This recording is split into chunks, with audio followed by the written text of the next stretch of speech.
Amen. Heavenly Father, we call upon you at this time, mighty God, such that all that we speak about in this video and all that we do and all that we pray about and we hope and that we declare in your mighty name. kuyenzeka ngomusa wakho nothando lakho. We thank you, Lord, for your grace and we thank you for your everlasting mercy on our lives. Sengathi ngakho konke esikwenzayo sikwenza ngegama lakho ngaphumelela kufezekise intando yakho ebantwini bonke. Konke lokhu sikucela ngoKristu inkosi yethu. Amen. Uduma lubekise benendodana nomoya ocwebileyo njengoba kunjalo ekuqaleni kusenjalo namanje. Kuyakuba njalo sonke isikhathi naphakade. Amen. Igama laYesu nedodana nomoya ocwebileyo madunyiswe uJesu Kristu kuze kube phakade. Amen. Akasibusiso Maria ngumntanakho uJesu othandekayo. Good afternoon, you guys. Igama lami Anelile. I'm the Catholic sis. And welcome to the Catholic Chats. This week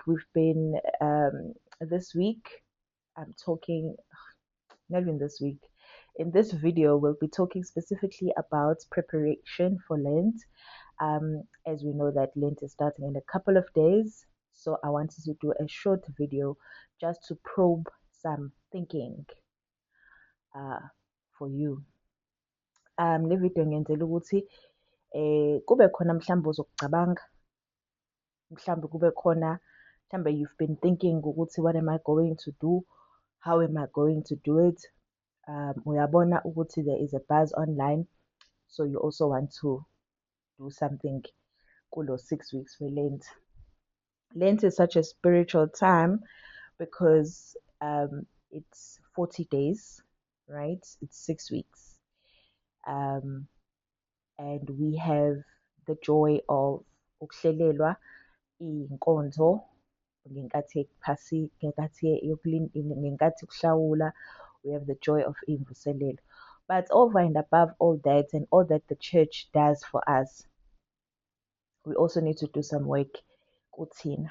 So the first thing, the way I look at it in preparing for Lent 2026 is in my mind, like in my body, or as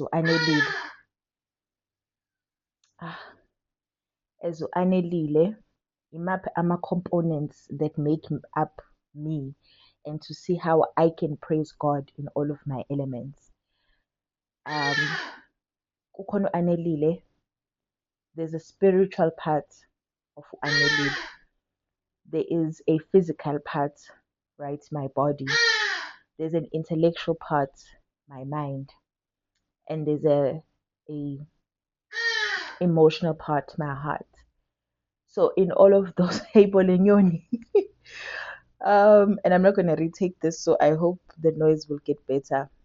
So spiritually, mhlawumbe, when we think about what makes us spiritual, things that make us spiritual are things that are godly, things like inkonzo.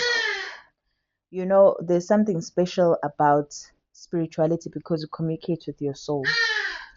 It's not something you can touch, but it's something you know exists because it's how you identify yourself, it's how you exist, and how you relate to everything. So spirituality is important. And the one way to grow your spirituality is to pray. So maybe for Lent 2026, just it's ngizokhuleka mhlambe ngelento ukuze umoya wami ube right, nokuthi ispace sami sivume ukuthi umoya ocwebileyo usebenze kumina. Ake ngithi ngizokhuleka. You don't have to say ngizokhuleka 6 hours a day, ngizovuka ngo-3 ekuseni, ngizokwenzani. Just commit ukuthi I will pray, because emndenini yethu asisakhuleki ezimndeni, asakhuleki every day. Kunemikhuleko esingayazi because we no longer have prayer. So let's have a commitment to pray. Light a candle and pray.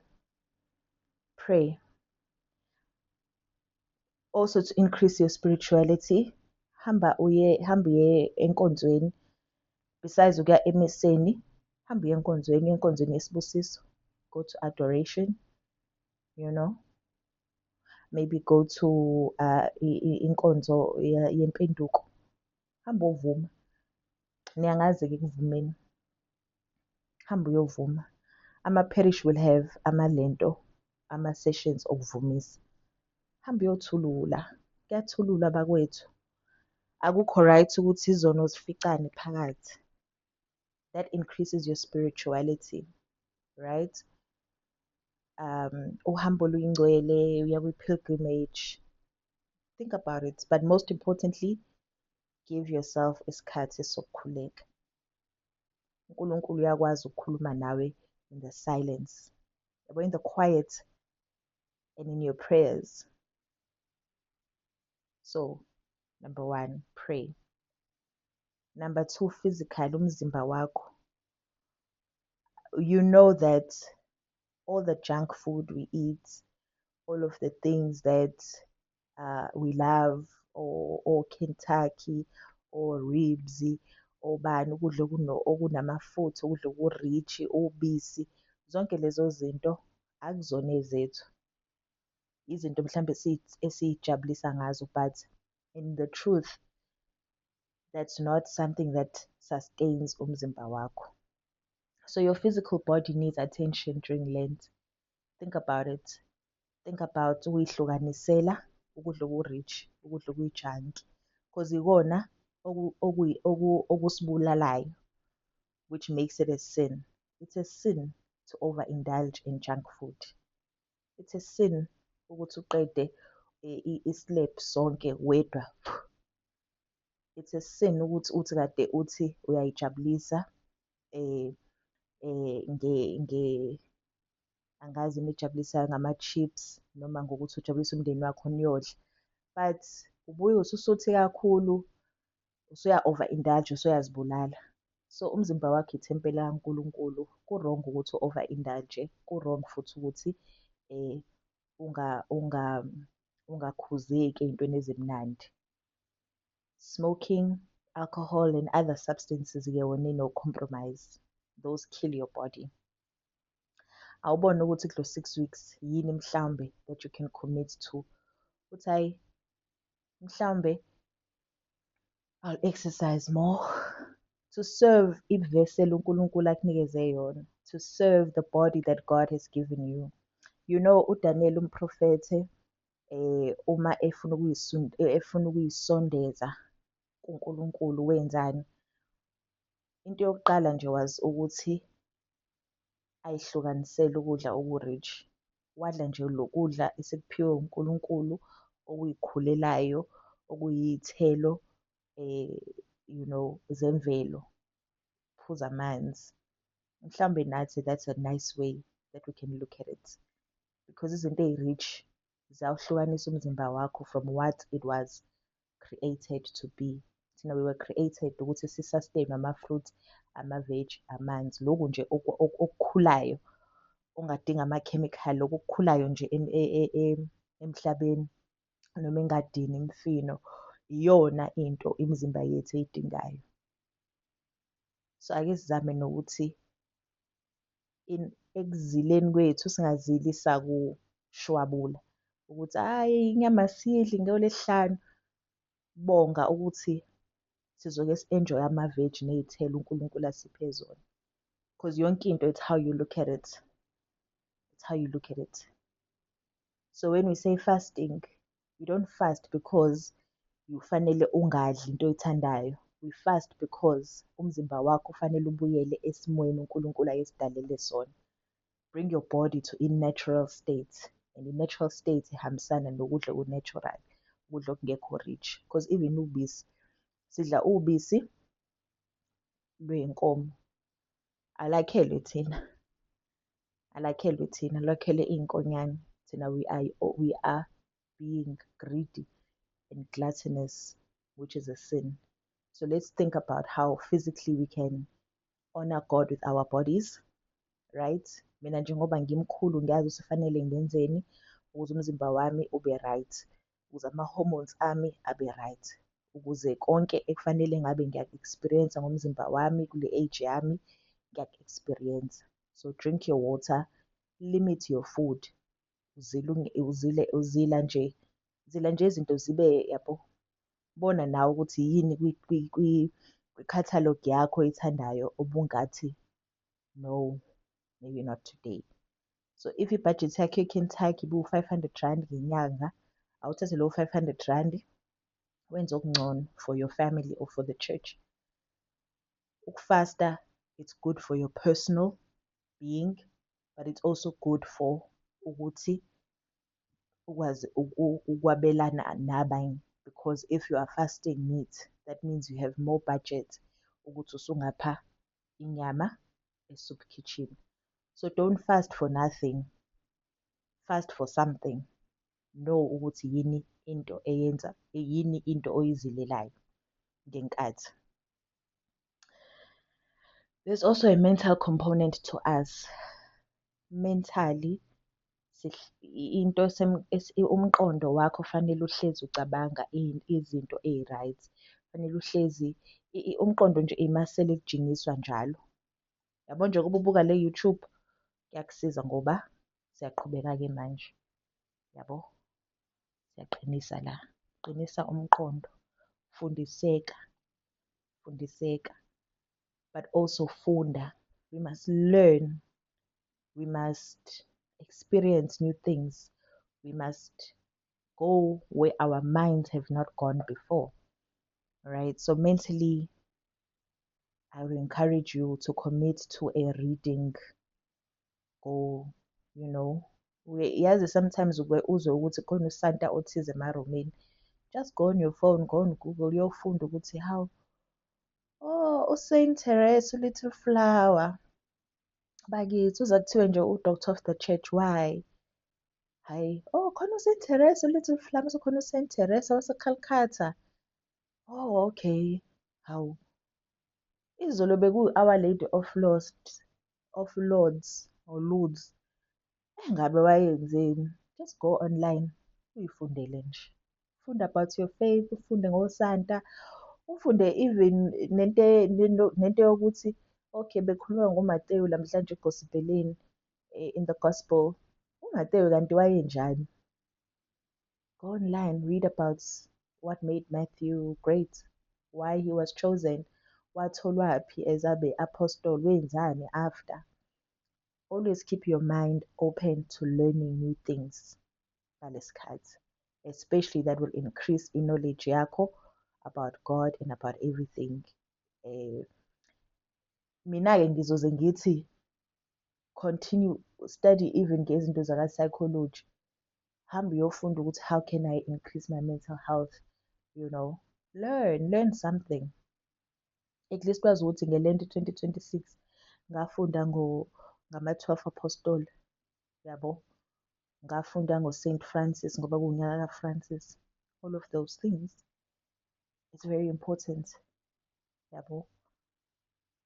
And then all of these things, they help you emotionally. So how can I become emotional? What can I get emotionally from Lent? Or what can I give emotionally? Izinto ey'senhlizweni. One, you can have a family building portion. Spend time doing things that you love. Go and experience something new. Thenga amaflower, kube kuhle la uhlala khona, cleaner, geza.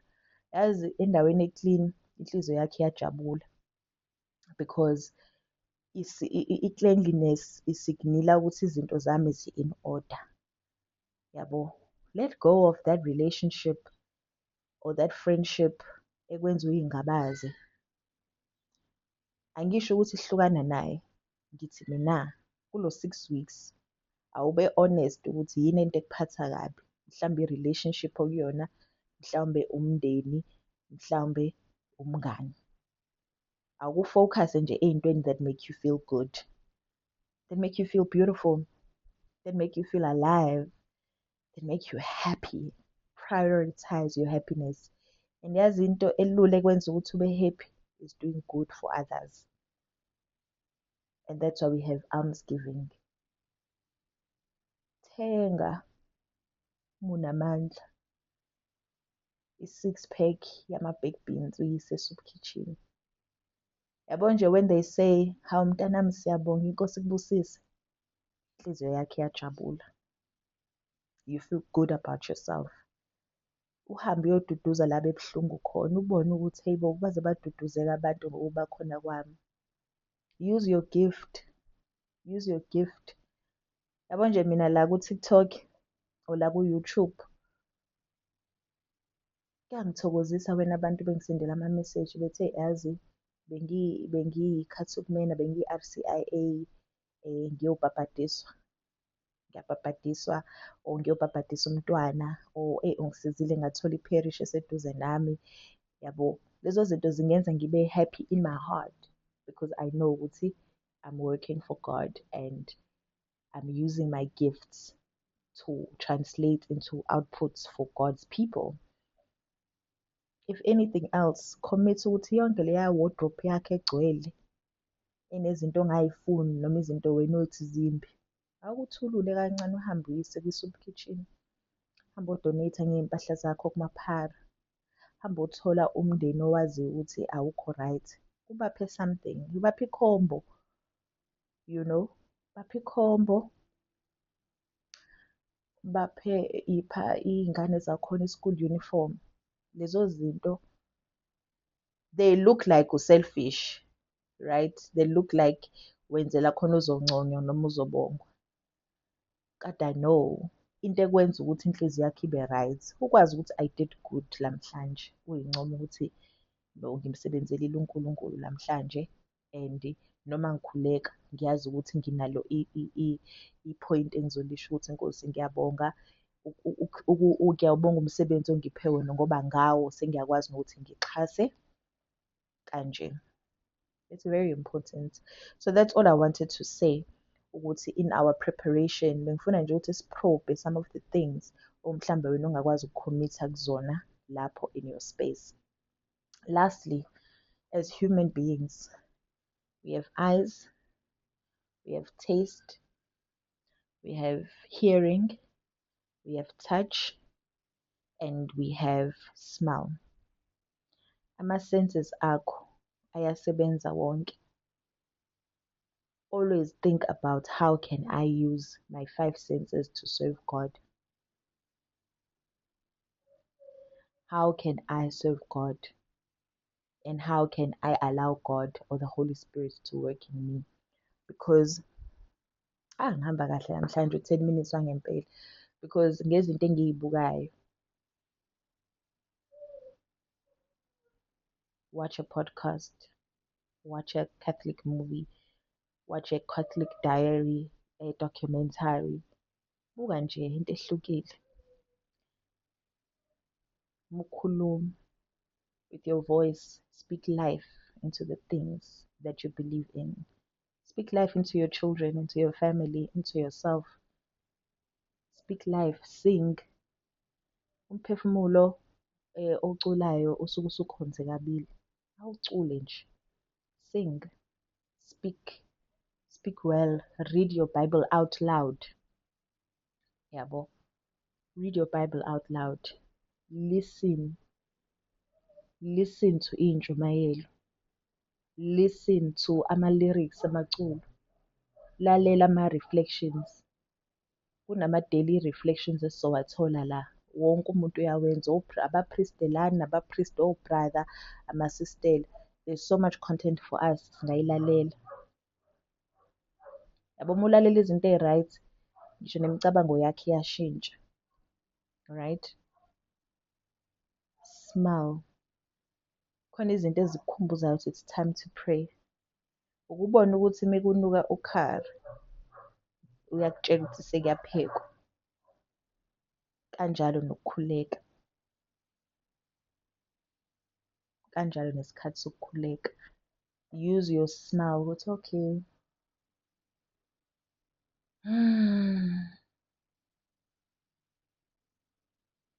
I'm smelling ikhandlela. It's time to pray. I'm smelling umhlaba emva kokunetha. Yabo? I'm smelling flowers and roses. Oh Lord, ngiyabonga. Thank you. I'm smelling impepho. Zonke lezo zinto kufanele kube yizona ezikukhumbuzayo ukuthi it's time for me to pray or it's time for me to thank God. So think about Lent 2026 in your own time. I hope le video ikukhuthazile ukuthi uqale ukucabanga ngendlela ehlukile. Otherwise, 18 February, asambeni bafowethu, sekuLwesithathu loMlotha, siyoqala uhambo olukhulu lwa-40 days. Nikhumbule ukuthi ngenkathi ye-Lent amasonto, the Sunday, it's a spiritual day. Akulona usuku lokuzila, asizili ngamasonto. So nje ibheke kanjalo ukuthi okay, Monday to Saturday ngizilile, Friday-ke sengizokudla-ke lowo chocolate wami. Yabo, kodwa ngeke kwenzeke ngoba if yonke into oyikhulumile ngawe nge-Lent ihambisana noNkulunkulu, nawe uzoguquka. Ngiyabonga. All the best. Love you lots. Ngiyanikhulekela njalo, ngicela nami ningikhulekele. Sikhulekele nje nayo yonke imimoya ekhona la ka-social media. Sengathi iy'nhloso zethu ezinhle zingafezeka ngale misebenzi esiyenzayo. Asibusiso Maria, ngomntanakho uJesu othandekayo.